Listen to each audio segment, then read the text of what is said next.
Luka gets revenge against his old team. Paul George is quitting for now. Tom Brady is recruiting Matthew Stafford to the Raiders.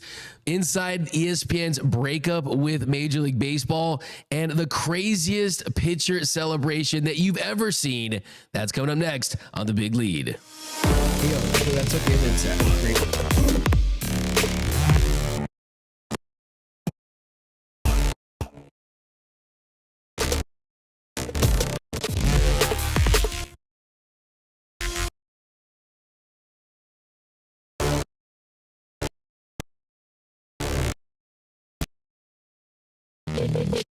What is up, and welcome to The Big Lead. My name is Doug McCain. Friends call me D-Mac. You can follow me on X and Instagram at DMac_LA. If you're new to The Big Lead, hit the subscribe button right now. It's the hottest stories in all of sports. We're covering it right here Monday through Friday. Everything that people are talking about in the world of sports, you're going to find it right here.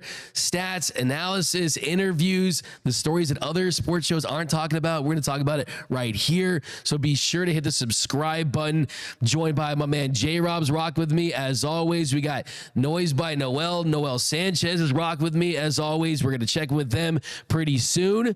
But we got a jam-packed show, so let's get right into it. Last night at the Crypto.com Arena, it was one of the most highly anticipated NBA regular season games I can think of in recent memory. And yes, the Mavericks weren't at full strength. Anthony Davis, like you'd probably assume, was in street clothes, wearing the nice blue jacket. They had a really nice video tribute for him. But it was all about Luka Doncic going up against his old team. And Jason Kidd had a strategy to try to throw defenders at him all night and try to stop him. But Luka still had a great game. He had 19 points, 15 rebounds, 12 assists, 3 steals, 2 blocks, had a triple-double. He was creating open looks all night long. He had 7 of his 12 assists were for 3-pointers that accounted for 31 of the Lakers' points. So he was playmaking last night. He was letting the game come to him. He was picking his spots. You saw some a little Magic Johnson right there. Luka Magic right there. So great to see him have a good game. And I think the other big takeaway, LeBron James, 27 points, 16 of those in the fourth quarter. So I think my big takeaway from last night was, no, we know, Nico Harrison, you made the worst trade ever. There's no doubt about that. I think it's kind of hilarious when you look at just the optics of last night's game. It's the fact that Nico thought that Luka was out of shape, maybe was injury prone, and the guy he traded him for was not available, wasn't playing that game. He was sitting on the bench. But I think the big takeaway, just say for the whole Nico angle, was the fact that LeBron James is going to have some gas left in the tank to close games in the fourth quarter. And in recent years, it's never been about how good is LeBron. We know that he's an absolute alien from outer space. He's always punching Father Time in the throat anytime he comes close to him. It's, can you close games when you've expended a lot of energy in the first 3.5 quarters? Well, last night, 16 points for LeBron James in the fourth quarter. 16 of his 27 points coming in the fourth quarter. And you look at last year's team for the Mavericks and how good that team was. Well, Luka Doncic, he led the team in scoring, but in clutch scoring, he was 47th. Kyrie was 7th. LeBron was 16th. If you look at Kyrie last year, he was 4th in the association in fourth quarter scoring. So I think we could see that trend continue with the Lakers, and I think it's only a good thing because we know Luka's going to pick his spots. We know we're going to see Luka Magic for a long, long time, but I think having a LeBron James that he trusts, a LeBron that's rejuvenated, re-energized, and he's ready to chase another championship with Luka. Another big takeaway for me too was that the Lakers did not just trade for one of the best players in the league. The Lakers, I think, traded for the face of the league for the next 5 or 6 years, potentially. I mean, you've seen it posted all over how Luka is younger than Austin Reeves. He turns 26 very soon here. But there's just something about seeing Luka in a Lakers uniform on that stage. Wemby, we know the talent he has. He's injured, and hopefully he's dealing with the blood clots, everything that he's dealing with. You're not going to have a face of your league play in San Antonio. You're just not. I don't care how good you are. You're not going to face your league play in San Antonio. Shea Gilgeous-Alexander, going to run away with the MVP this year. Not going to have the face of your league playing OKC. Yes, he's the Aura King, whatever. The fits are nice. Great player. Luka brings that showtime. Oh, did you see how with Luka, Reeves, and Connect, they're calling it snow time? Have you seen that? I mean, you like that? I like this. I like the snow time Lakers. Yeah. But that was kind of my big takeaway. I mean, it's okay for, and look, you guys know, like, I mean, full disclosure, big Jordan guy, as number one player of all time. But LeBron James is a very close second. If he wins a title as the best player that's closing out games in the fourth quarter with his Lakers team, that's definitely something that could change the conversation. So it's a great win for the Lakers. I think that JJ Redick adjusting to Jason Kidd's game plan against Luka Doncic proved to be huge. And then Rui Hachimura chipping in. Austin Reeves, he led all scorers in the first half with 14 points. He finished with 20 points and 5 assists. This team can give you balanced scoring. Rui can make catch and shoot threes. You saw LeBron James playing without the ball in his hands and getting some easy dunks. I mean, he had a Shaq logo dunk last night. I mean, I was getting Shaq logo dunk vibes from LeBron James. So a major win. Like I said, Nico sitting there. Oh, man, can't have Luka. He's injury prone. Then Luka giving him a triple-double against his old team. And then AD sitting on the bench with another injury. But it was big stuff. It was big stuff last night at Crypto. And I think that this team outside of the Celtics and the Cavs and the Oklahoma City Thunder has as good of a chance to win a championship this season as any team in the NBA. And they're just going to continue to grow with confidence. Imagine when Luka Doncic is comfortable. Imagine when he gets his legs underneath him. I think we're going to see revenge bod Luka. You know how it is. You break up with a girl breaks up with you in my case, and you hit the gym. You dust off that gym membership. You get that revenge bod. You start posting those thirst traps. You hope that, you end up with another girl and then she's hotter than you. That is what Luka Doncic is about right now. Getting that revenge on his old team. Because now word has come out that the Mavericks weren't even going to offer him that Supermax. They were going to give him the 345. And if you're the Lakers, you want to be able to sign him to that 4-year, $229 million extension this summer. Or the following summer, the 5-year, $296 million extension. Well, guess what? If you do that in year one, he's going to sign that deal. And I think that he feels comfortable here. I think just his whole demeanor has changed. He said after the game, when he was asked about Nico Harrison, he said, "I didn't see him." By the way, someone made an incredible Photoshop. Did you see the Photoshop?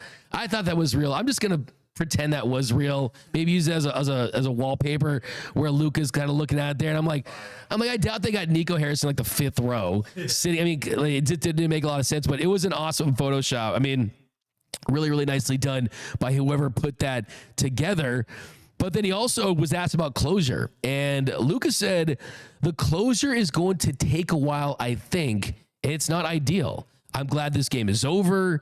There was a lot of emotions, but we got to go little by little, and every day is better. So I like the honesty there. I like the fact that he's not saying, "Oh, I'm happy to be here," and what's in the past. No, he is being very honest about the fact that he's leaving a franchise that he thought he was going to play his whole career for, that there was going to be a statue of him outside there in Dallas. But I think that the Lakers are off to a really good start. I think that one thing that I feel really good about too is JJ Redick having the relationship that he does have with LeBron and having a little bit of a prior relationship with Luka Doncic. It couldn't have worked out any better. And like I said, I mean, Jason Kidd basically essentially tried to do what the Nuggets did, what JJ did to the Nuggets, which was just throw all those bodies at Jokic, and Kidd devised that game plan to stop Luka, not LeBron. LeBron ate in the fourth quarter, and Luka, he picked his spots and he got it done when he needed to. But yeah, biggest takeaway is this Laker team is for real. I truly believe that. They're only going to get better. But J-Rob, what'd you make of last night? I mean, it was everything I wanted it to be. I wanted Luka to have like the 40-point triple-double, but the triple-double was still nice, and especially the first one in the Lakers uniform. I mean, this gives him, I think this against the Dallas Mavericks, he's had a triple-double against every team in the NBA. Only other players to do that, Russell Westbrook and LeBron James. So it puts him in some pretty elite company. This team feels like a surging team in March Madness. Like in North Carolina State last year, going through the ACC tournament where nobody had them going to the Final Four. This Lakers team is absolutely surging. And LeBron James being able to take so much time off throughout a game because Luka Doncic is dominating the basketball, this team is very scary. Let's put it into perspective. LeBron James is the best second option in the NBA right now, and it's not close because of his IQ, his defense. The coach, JJ Redick, said he got him as an all-defensive level player, and the defensive rating of the Los Angeles Lakers kind of has proved that. Ultimately, this game just makes me feel like, Nico Harrison, again, what were you thinking? And the Mavericks coming out saying Luka had bad social habits like smoking hookah and drinking beer at 25. What 25-year-old isn't smoking hookah and drinking beer? We got players in the NBA who are doing way worse.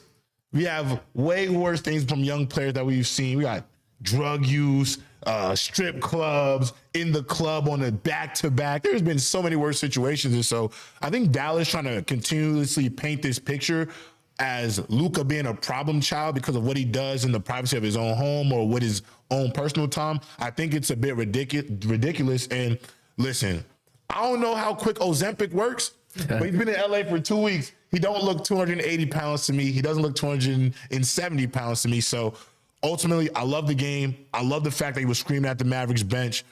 It feels like Luka is getting that confidence back, and it's going to be scary when we get to the postseason. For sure. I love the thank you, Nico, all those chants last night. You mean just build that Nico Harrison statue? But Noel, what'd you think of Luka? What's your biggest takeaway? Spectacular, man. I think that first three, when he stared down the Mavericks bench, dude, that already had me so hyped. I was looking forward to it all day long, all week long, and really the emotions that come with the game, I think, is what makes basketball so beautiful. When you have a player of his caliber that can really tap into his emotions and back up the trash talk, he's one of the few players that has been able to really talk to some of the best players in the game and stand on 10 toes and really get to it. And I'm really excited to have a player like that in LA because, of course, we've had LeBron. We've seen his greatness. He's one of the few that has been able to do that. But when you have someone that can match LeBron's level of play, his skill set, and could also talk like that and bring you a level of intensity and championship culture down the line, I'm really excited. I'm really excited for when they play again. I hope Anthony Davis is healthy for that matchup over in Dallas because that's going to be really, really fun and even more emotions once again. I think if you have these two squads going at each other full health, a lot of people were saying NBA ratings are down. I agree that they are, but this is a storyline that the entire world's really going to be tuning into. So shout out to Luka for playing through the emotions and leading this team to a big dub. You point out right there too, just the emotions, yelling at the bench. I don't care what any Laker fan says. Every Laker star, probably from here on out, is going to be compared to Kobe Bryant and judged by Kobe Bryant. And it's kind of one of those things where, maybe Kobe is not the GOAT. In some people's eyes, he's top 3, top 5, top 10. His kind of thing varies more than any other great player in history. But one thing that I think is the special relationship between Laker fans and Kobe is that fire, that intensity, the way he made you feel when he was playing. And Luka makes you feel that way in a lot of different ways. And there's that fire, like the blackout moments. So I really haven't been this hype watching a Laker game in a long time, just like that nastiness. But you point out the NBA ratings. They have to find a way. The Mavericks 31-28, 9th seed in the West. Lakers 35-21, 4th seed in the West. The Lakers have a tough stretch of games coming up, a lot of back-to-backs on the East. But if they could somehow, some way get this playoff matchup, it would absolutely feed families. It'd be a ratings bonanza. I think single-handedly that would be box office. Just imagine getting that. It's not impossible. It's not impossible. You still have a good amount of games to play, but please, basketball gods, give us that. I also thought this was cool too. Before the tip-off, we talked about Jordan Brand. The Luka 4s came out, and Nike, they posted an ad. Did you see the ad? Did you like it? Jordan's been killing it with the marketing lately. They really have. And he had a purple Regera, really nice car, and they changed the number 77 license plates from Texas to California.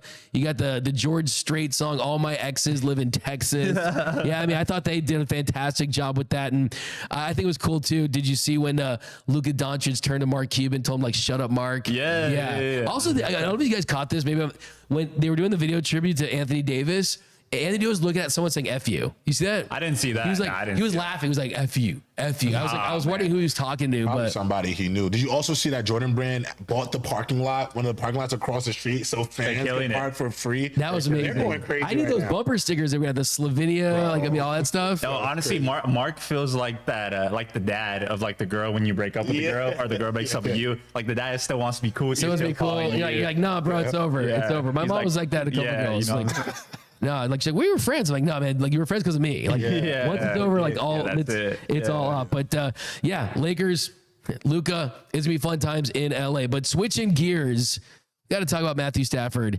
and the Stafford situation. So we've been following this. I mean, I cover the Rams for Locked On. I do a lot of NFL stuff. I'm very in tune with the Rams organization and Matthew Stafford.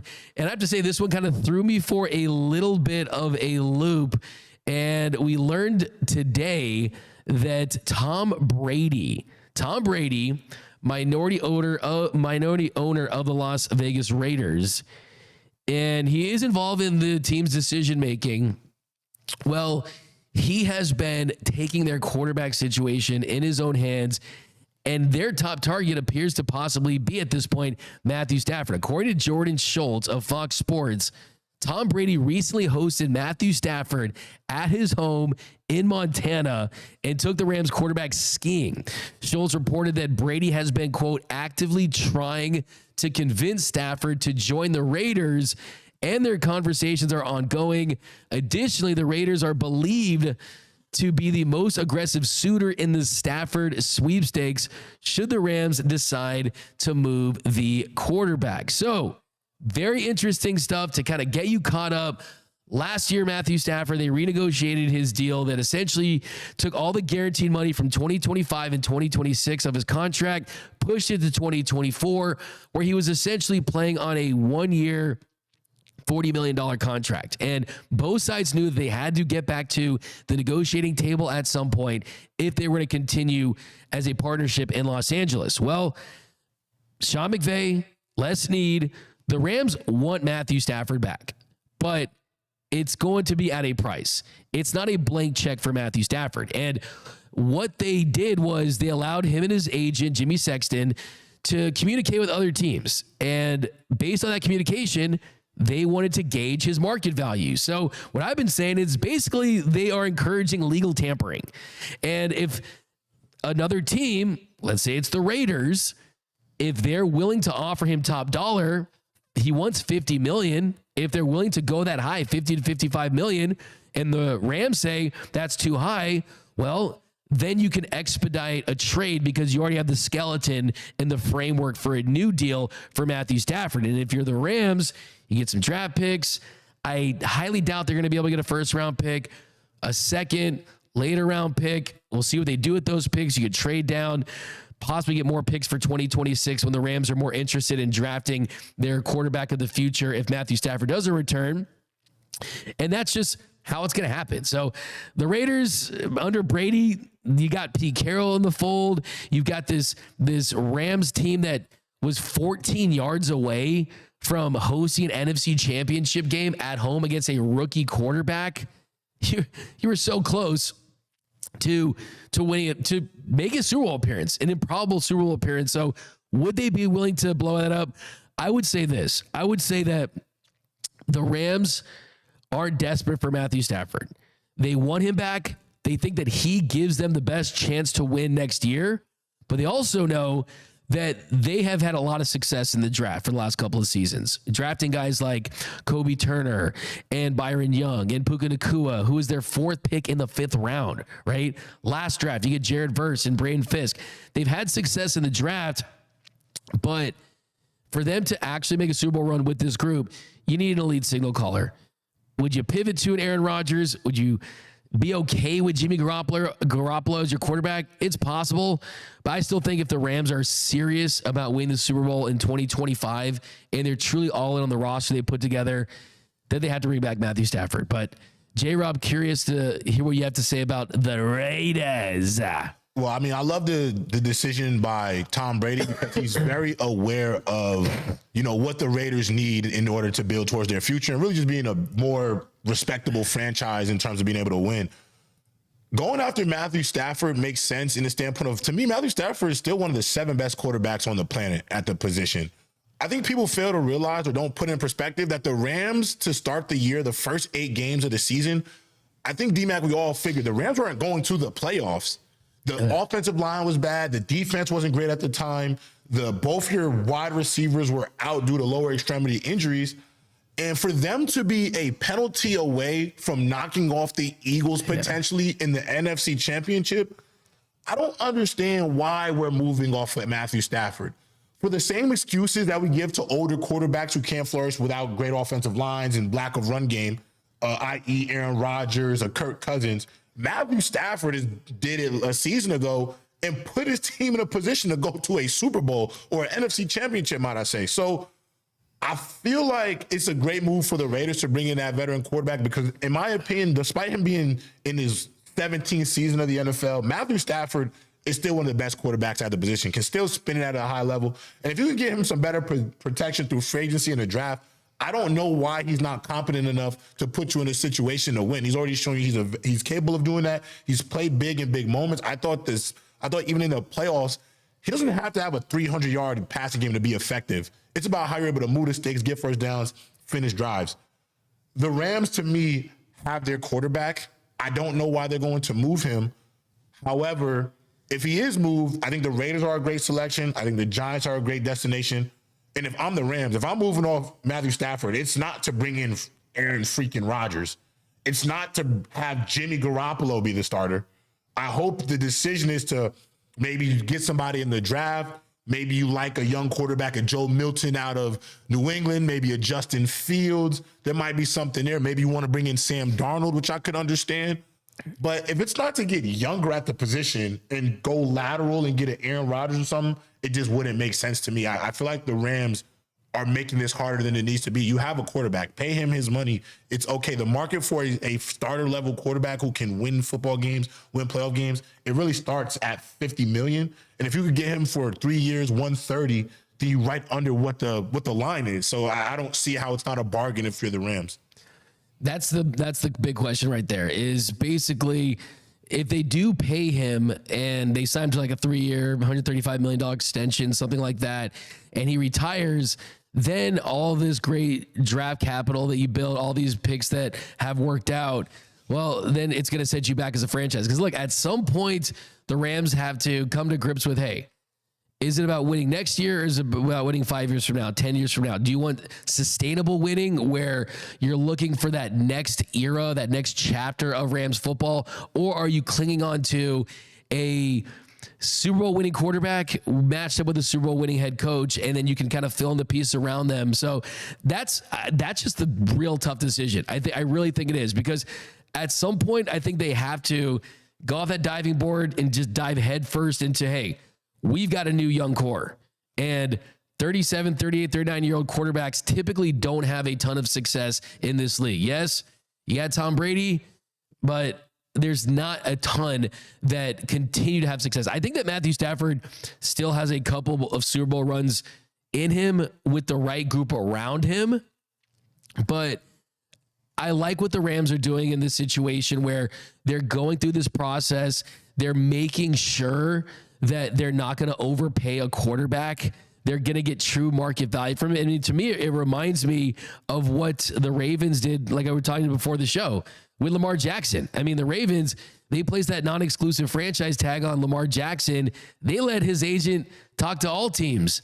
And basically what they said at the time was, hey, see what you can get. And if you want to be back with us, we'll match that. And if that's not the case, we'll get some first-round picks for you. So I think this is going to be a trend to see how teams are doing business moving forward. I think that you're going to see moves like this. There is a part of me that kind of wonders where Sean McVay is at, though, because Sean McVay almost retired a couple years ago, got a big-time offer from Amazon to be an analyst, and he came back. And after returning, he made the playoffs a couple times. I was talking to someone with the Rams, and he told me that he was basically in tears on the ground after they lost to the Eagles. I think the reason why he knew they were going to win he knew they were going to win the Super Bowl, because he knew that you had a Commanders team at home that they would have a good chance of beating. So is he desperate for like a Super Bowl like next year, or does he want to kind of do that process where you are ushering in a new era of Rams football? I think that's kind of a big question because you got to keep him happy. So bottom line is, if McVay wants Stafford back, then you should bring Stafford back because keeping him happy is big time. I'd venture to say, I've said this before, I'm curious to see what you have to say about this, J-Rob, that if you're going to draft NFL head coaches and put all 32 of them on the table, then I think Sean McVay would be the first pick. No question, the first pick. I mean, he guarantees you 20 years of great coaching. Like, he is 100% age-wise, potential. Listen, he's a prodigy. He's 38. Yeah, he to me is the NFL's first prodigy as a head coach because of how young he came into it. Like, it just doesn't happen. The only coach that I could think in modern day football that is this young, that was that young to be a head coach is Kenny Dillingham for Arizona State. That's, what is he, like 32, 31? Yeah. So it's like, he's feisty too. Feisty, yeah, exactly. So when I look at these young coaches, I mean, if you were to draft, it's Sean McVay first, and I don't even think it's close, actually. No, 100%. I mean, just look at, all you have to know about Sean McVay is that if you have any connection to him whatsoever, you're going to get a job. You're going to get a job. I used to say that if you sold him a pair of shoes and you put on your resume, you can get a job as an NFL equipment manager. Yeah, no like, question. He's just an absolute prodigy, as you said. So that's a big thing. But we'll see. I mean, Tom Brady's Tom Brady, man. Right. If Tom Brady's doing the Tom Brady schmoozing thing, is recruiting, that might be tough for Matthew Stafford to resist. I mean, and the thing is, too, I think the difference between Sean McVay and Brady is Brady can kind of talk to Stafford in a way that Sean McVay probably couldn't because he won the Super Bowl. He's played as a franchise quarterback. He's also dealt with being like older and them kind of pushing you out and how that makes you feel. So I do think he has like some better ways of like persuading him.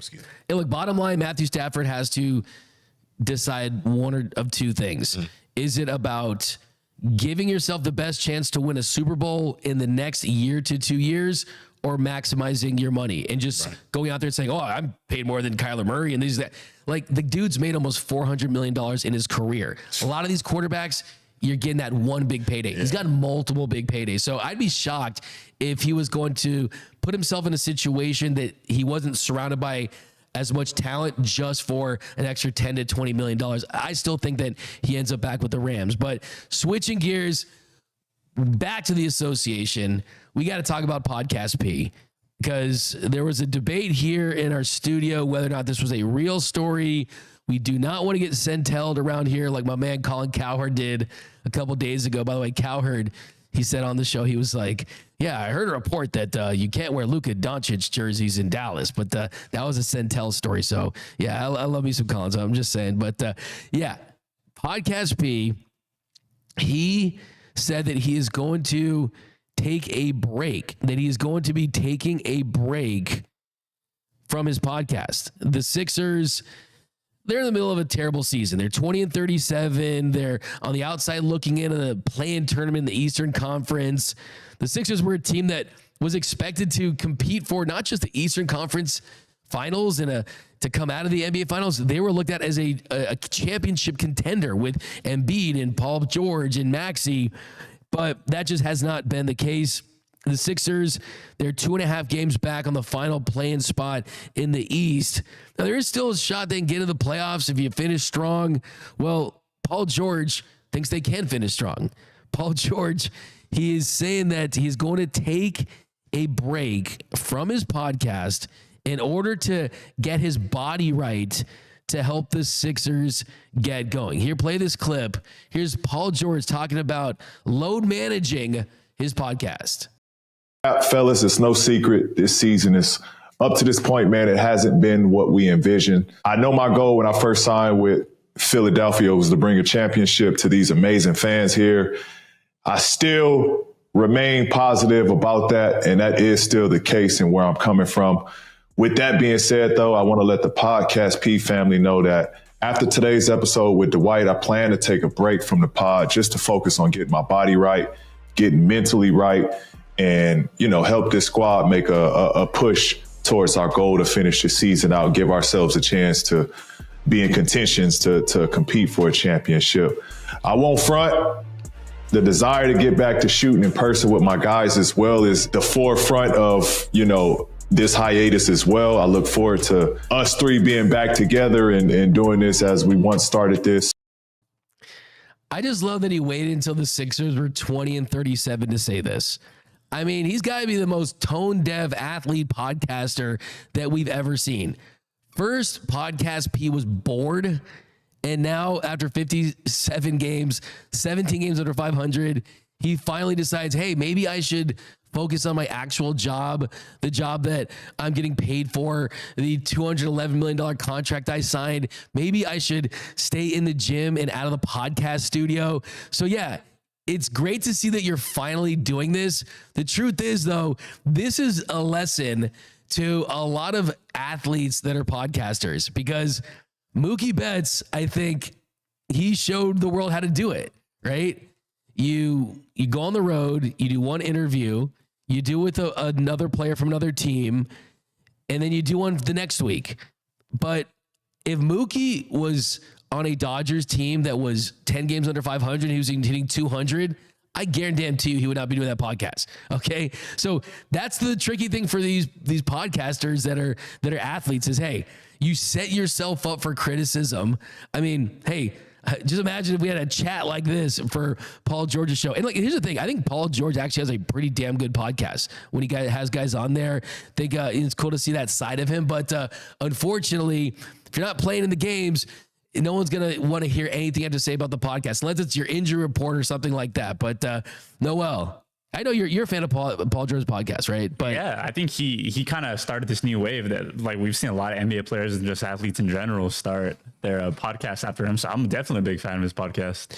And do you think that this is smart for him to do, or would you say, F it, let's keep doing it? I mean, I'm kind of like, I see both sides, just because, like you said, it's been so long into the season already, and we've seen that this fit hasn't necessarily worked out too well. I was kind of skeptical of it at first when he signed that big contract, but I kind of look at it like maybe he shouldn't be playing in games right now. Maybe he should sit out the season with Embiid and just continue doing your podcast. And then you get that draft pick. You get that draft pick. You have Jeremy McCain coming back from injury. You have Tyrese Maxey still really young, and then you go all in on next year, and both of you guys get healthy. They're not gonna win a title. They might make the play-in tournament if everything goes well. Even that, there might be a bit of a stretch with teams like the Pistons and other teams in the East kind of coming up. But yeah, it's an interesting spot, man. Because even last year, you saw like the reception on his podcast was always a little interesting, because he makes great content, he has great guests, but sometimes just the way he would talk about certain things, fans wouldn't like it. Even the shade he was throwing at the Clippers after he chose to sign with Philly on his podcast was a little weird. Some athletes you just like hate on for no reason. Yeah. Like Paul George does not deserve the hate he gets, but there's something about him. He's just like a little cringe. He always ruins the relationship with the city after he leaves. So he doesn't really have anywhere he can go back to where he necessarily like loves. Maybe OKC. But I do think, though, this was a bad decision for him to make. Yeah. And I'll tell you why. Because now this sets a precedent. He should have said, F it, I'm doing this podcast and we'll just talk about how bad I am. Yeah. We'll talk about how bad this team is. Like if there was anyone like on the Lakers that had a podcast that were talking about the team, like we would all tune in, right? I mean, it's interesting insight, and you got to take the good with the bad, right? It should be the journey of an NBA season. So I think that this is bad just because it really like sets a precedent, and it's happening so late too. Yeah. When they're basically out of contention. But yeah, Paul George, man, I don't like this move. Yeah, I think by the end of March, he'll probably be ruled out for the season and resume the podcast. It'll be like a 3-4 week break, and he'll be back. I think it's utterly ridiculous that he's going to stop podcasting. I feel like stay 10 toes down with it, man. You already been this far. Yeah. I mean, honestly, I'll be talking about preparing for the next season, you and Embiid getting healthy. And listen, the Philadelphia 76ers, they're not out of the Cooper Flag, Dylan Harper sweepstakes. So if I'm them, I got my sights set on that. I get two, in my opinion, who are elite young talents, and then you can pair them with Maxey, Paul George, and Joel Embiid. And to me, it seems like a better fit. I understand that maybe the peer pressure of like NBA media and fans always talking about your podcast. I mean, I did see that stat. He has more podcast clips out than field goals made, my God, that's which true. was hard to see. But at the same time, I mean, who are media members how are we to tell you can't go on a podcast because you play in the games? I can't go out there and do what you do. I can't go out there and get a bucket. I just don't care one way or the other, right? I mean, like if you're going to quit your podcast for now, the Sixers pretty much already quit at basketball this season. I mean, it is what it is. But I think for Paul George's sake, I mean, Philly is not a city that you want to come off as like, okay, we're not giving 110%, right? I mean, Philly is that city that's going to hold you accountable, and they already feel like he finessed them, and they're not happy about this contract. He's lucky this isn't 2011. You can amnesty stuff, right? I mean, he'd definitely be a candidate for that, but Paul George is always just like, he's kind of, it's like if there's like two buttons to push, he's gonna push the wrong one as far as like the optics and as far as like taking care of stuff. Okay, so switching gears, we're talking about this ESPN. I don't know if you guys are following the story, but ESPN is gonna be moving on from Major League Baseball in a move that just dramatically shakes up the baseball sports landscape. ESPN and Major League Baseball, they've decided to part ways after the 2025 season, and they're ending a 35-year relationship between ESPN and Major League Baseball. And in a statement, ESPN said, "We are grateful for our long-standing relationship with Major League Baseball and proud of how ESPN's coverage super serves fans. In making this decision, we applied the same discipline and fiscal responsibility that has built ESPN's industry-leading live events portfolio as we continue our audience across linear, digital, and social platforms. As we have been throughout the process, we remain open to exploring new ways to serve MLB fans across our platforms beyond 2025. Now, there was a source close to the situation that says the decision was mutual, with Major League Baseball essentially happy to test the open market to get a better deal.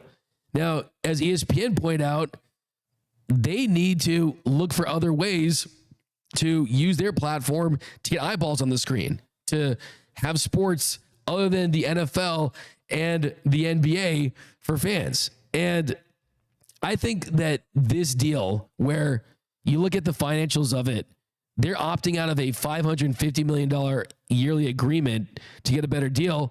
Well, I mean, you look at what Roku's paying, you look at what Apple's paying, it's not the same. And I think if you're Major League Baseball, you need to fight to stay on ESPN. And yes, it's very different. If you look at cord cutters, in 2011, that was the peak. ESPN was in 111 million households. This season's at 53 million. That has been cut in half. So the truth is that even if you're going to get a deal done with another network or a streaming service, it's not ESPN. And ESPN has its reach through social media, through YouTube, through podcasts, has impact guys like Jeff Passan and Buster Olney and guys that have been closely tied to the game. Well, there was a recent report that Major League Baseball and ESPN are going to pick up talks again and try to figure something out. One reporter, The Athletic's Evan Drellich, he talked a lot about the media rights deals. He was on a show about the ESPN situation, and he said, "I'm not of the opinion that this is really the end of Sunday Night Baseball on ESPN. We saw MLB Rob Manfred and Diamond Sports Group and Sinclair go through a very, very, very ugly process, only in the end to have MLB reunite with Diamond in several different markets. Compared to that, this is pretty tame." So this could be a leverage play on both sides, but ESPN used to be one of the premier destinations for Major League Baseball. And the ESPN that we knew and loved, that became the four letters synonymous with sports, they have been the polar opposite of what we saw in the 90s, right? I mean, Sports Center in the 90s and the 2000s, I remember being super young, watching Sports Center again and again and again. And you had some of the best personalities, from Rich Eisen to Stuart Scott to Dan Patrick, and the shows that really were the reason why you fell in love with it. I mean, Baseball Tonight with Carl Ravitch and Peter Gammons and everyone associated with the show, it was so huge. But to me, ESPN to sports is like what MTV is to music now. You just don't see enough of it on their networks. And look, if ESPN just wants to be an NBA and a NFL network, then that's going to be their decision, because that's essentially what they are at this point. It is a NBA, college basketball, NFL, SEC, That is what they're doing. But hey, it's baseball, man. Do you really want to go away from it? Because it's the national pastime. Say what you want. I mean, I'm sick of ESPN just not giving the sport the shine that it deserves. Because look, the truth is, look, the World Series outrated the NBA Finals last season. And I think you look at the direction of baseball, teams like the Dodgers, the Yankees, superstars like Ohtani and Judge, it's certainly trending in the right direction. And I'd be pretty shocked if they couldn't come to agreement. And I think if on Major League Baseball side too, I think it'd be downright stupid not to find a way to continue their relationship, because ESPN is still ESPN. And the last thing you want to do is regionalize the entire sport. One of the biggest differences between the NBA and Major League Baseball is regionally, the regional networks are more healthy than a lot of the NBA regional networks as far as overall viewership. And if they want to go towards that model, I think it's dangerous for the overall popularity of the sport. But I do think there's a chance they get a deal done. Some more reporting on it says that they're going to go for the highest bidder and take a long-term deal, hopefully through that'll start in 2028 when the other national media coverage comes up with Fox and other teams. So yeah, well, I'm a nerd about this stuff. So, I mean, $550 for Major League Baseball seems like a steal if I'm ESPN, but one end on this, an MLB celebration from a minor league pitcher that's going to absolutely blow your mind. It's going to blow your mind. His name is Jeffrey Yan. I don't know if it's Jeffrey Yan or Jeffrey Yan, a pitcher for the Rockies. He's a journeyman from the Dominican. Look at this. Look at that. Just look at this. This is pure joy. Normalize pitchers celebrate. Liz gets in the air, does the Douglas, a little yes right there. So let's run that back. There we go. Jump, and then the other angle, I think it hits harder, right? Where you see from the back, but it's crazy. I mean, it's like a pit. Look at this one here. All right, feeling it. That is just very extra. That's very extra. If I'm a team out there, I'm concerned about him getting injured. I'm concerned. I mean, one poor landing could go from throwing breaking balls to breaking his boom balls. And I don't want to see that for him. So I think for Major League Baseball, this is not going to be the norm, but I love to see this. I love to see guys having fun. Things change, but this is just too much. This is too, I mean, it's got to be his contract to not do this. But J-Rob, man, what do you make of this, bro? Love this video. I mean, this man has bionic knees, man. He went to Wakanda, got vibranium installed in both his knees. He has supercharged ACLs. I absolutely love it. And I also think just, pitchers get mad when the batter is doing certain bat flips. This is even the playing field a little bit. So imagine getting struck out and seeing somebody jump 40 inches in the air. That'd be sick. That's like the Gumby knees on the side. It's crazy. You got into gymnastics instead of baseball. I mean, insane. He's a 28-year-old left-hander. He's kept his career alive. Hasn't been a part of affiliated baseball for a period of 4 years. He played in the men's league in Arizona, and then he was discovered by the Marlins in 2021.